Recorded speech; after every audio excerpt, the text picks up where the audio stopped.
Hello दोस्तों, स्वागत है हमारे चैनल पर। आप सभी दोस्तों को जय माता दी। आज हम आपको लेकर चलेंगे एक ऐसी यात्रा पर जिसे करने के लिए लाखों लोग सालों इंतजार करते हैं। एक ऐसी जगह जहां पहुंचने के लिए दिल में बस श्रद्धा और विश्वास होना चाहिए।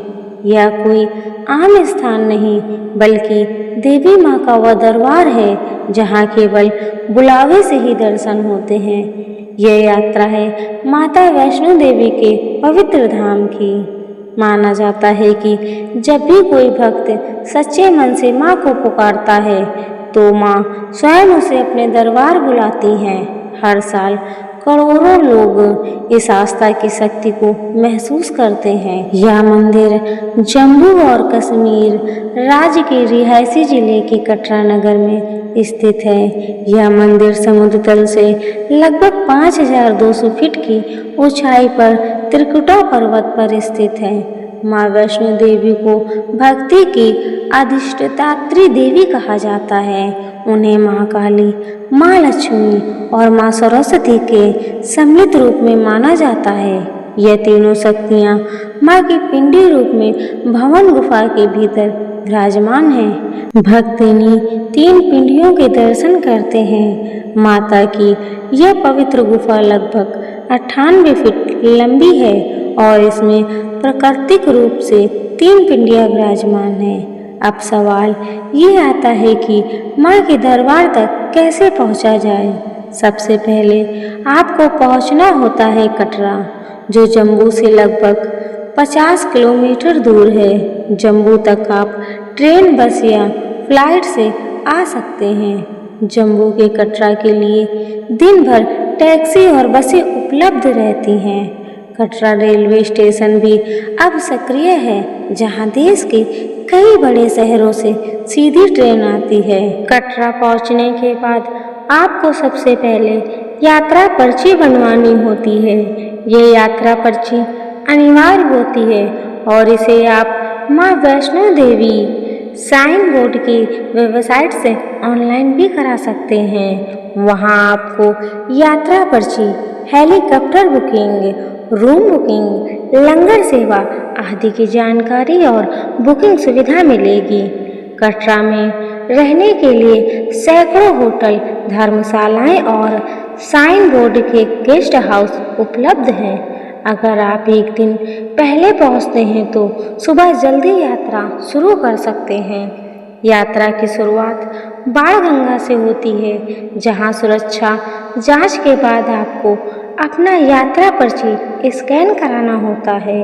बाणगंगा पर माँ ने हनुमान जी को प्यास बुझाने के लिए बाण चलाकर गंगा जल निकाला था, इसीलिए इसे बाणगंगा कहा जाता है। यहीं से शुरू होती है लगभग 12 से 13 किलोमीटर की चढ़ाई। ये चढ़ाई भक्तजन पैदल, घोड़े, पालकी या पिट्ठू की मदद से तय करते हैं। कुछ लोग हेलीकॉप्टर से भी यात्रा करते हैं, जो कटरा से सांची छत तक जाता है। वहां से भवन तक पैदल चलना पड़ता है। यात्रा मार्ग पर जगह जगह विश्राम स्थल, शौचालय, मेडिकल सुविधाएं, खाने पीने के स्टॉल और श्रद्धालुओं के लिए जलपान केंद्र बने हुए हैं। रास्ते में कुछ विशेष स्थान आते हैं, जिनमें पहला है चरण पादुका। कहा जाता है कि यहाँ माँ ने पहली बार पीछे मुड़कर देखा था कि कोई उनका पीछा तो नहीं कर रहा। इस स्थान पर माँ के चरणों की छाप बनी हुई है। इसके बाद आता है अर्धकुमारी। यह वह स्थान है जहाँ माँ ने 9 महीने तक गुफा में तपस्या की थी। इस गुफा को गर्भजून गुफा कहा जाता है। अब यात्रा अधूरी है जब तक आप भैरव बाबा के दर्शन नहीं करते।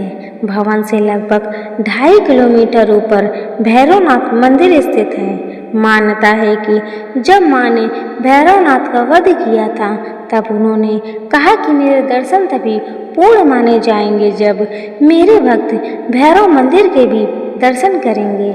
इसीलिए सभी भक्त भैरव बाबा के दर्शन के लिए यह चढ़ाई भी करते हैं। भैरव मंदिर से पूरी त्रिकुटा पहाड़ी का दृश्य बेहद सुंदर दिखाई देता है। यहाँ से लौटते समय आप कटरा तक नीचे पैदल आ सकते हैं।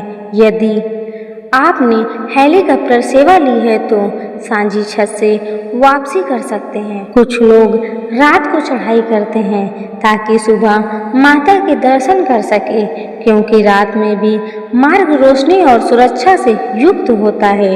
कटरा लौटने के बाद श्रद्धालु मां का प्रसाद, चुनरी, मूर्तियां और स्मृति चिन्ह खरीदते हैं। यह वस्तुएं अपने साथ लाना शुभ माना जाता है। प्रसाद को आप अपने परिवार और दोस्तों को भी बांट सकते हैं। मां वैष्णो देवी की यात्रा केवल एक धार्मिक यात्रा नहीं, बल्कि यह एक आत्मिक अनुभव है। यहाँ आने से मन को शांति मिलती है, आत्मा को ऊर्जा मिलती है और जीवन में सकारात्मक परिवर्तन होता है। यहाँ की हवा, यहाँ की पहाड़ियाँ और यहाँ की भक्ति अपने आप में दिव्य है। माँ के दरबार में कोई छोटा बड़ा नहीं होता, सब एक जैसे हैं। अमीर गरीब, राजा रंग, सब माँ के चरणों में समान हैं। यहाँ पहुँचने वाला हर व्यक्ति एक ही स्वर में बोलता है, जय माता दी। माना जाता है कि अगर सच्चे मन से माँ को पुकारा जाए तो वह अवश्य बुलाती हैं। कई लोगों ने चमत्कारिक अनुभव किए हैं। बीमारियां ठीक हो जाना, जीवन में बाधाएं का समाप्त हो जाना और मनोकामनाओं की पूर्ति। माँ के दरबार से कोई खाली नहीं लौटता। माँ की ये यात्रा जीवन में एक बार तो अवश्य करनी चाहिए। यह केवल तीर्थ नहीं, यह भक्ति और शक्ति का संगम है। जो यहाँ आता है वह फिर आना चाहता है। आशा करते हैं कि यह पूरी जानकारी आपकी यात्रा को सहज, सुरक्षित और सुखद बनाएगी। यदि आपको यह जानकारी उपयोगी लगी हो तो कृपया इसे शेयर करें, ताकि और लोग भी माँ की महिमा और यात्रा की तैयारी को जान सकें। जय माता दी।